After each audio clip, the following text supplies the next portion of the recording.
You guys, it's finished. I'm finally ready to reveal. Come on. You didn't think I was gonna do the reveal at the very beginning of the video, right? Where's the fun in that? If you watched my last video, you know I'm making a miniature scene inside a walnut as a gift from my dad. And I'm using a kit, but I'm changing out a lot of the details to make it micro crochet, just to customize it and make it uniquely my own.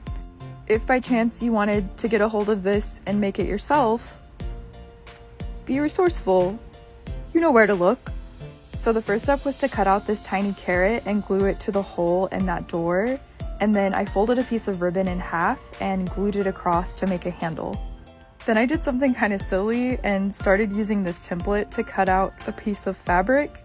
And then I realized, oh yeah, I'm a crochet artist. I should probably just crochet this part myself.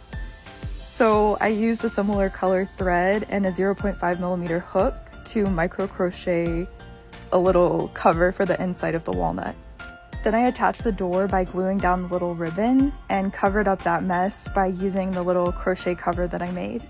Then I started cutting out the book that was included in the kit, but about here I started thinking, this would be way cuter if it was a photo album.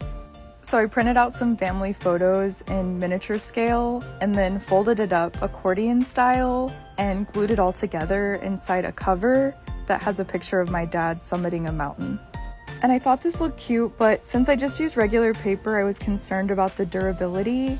So I decided to switch out the cover for one that I made with just some scrap leather I had laying around.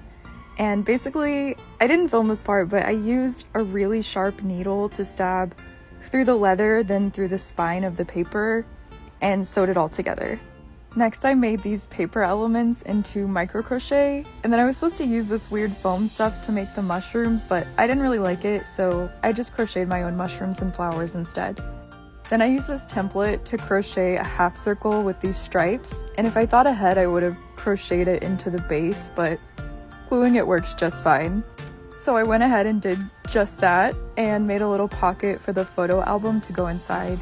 And I also glued some mushrooms and some little bitty flowers in there too. Then I used those leaves and plants and butterflies that I made before to decorate the base.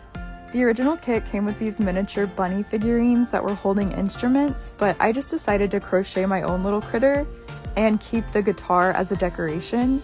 If you haven't seen what I'm talking about, you should definitely check out my last video, and you can weigh in on name ideas too. Thank you guys for all the adorable ideas. After gluing all those details in place, I decided that the inside of the door looked a little bit unfinished, so I just traced out some pretty paper and glued it on top to cover that up. Go to part 2 to see the second half.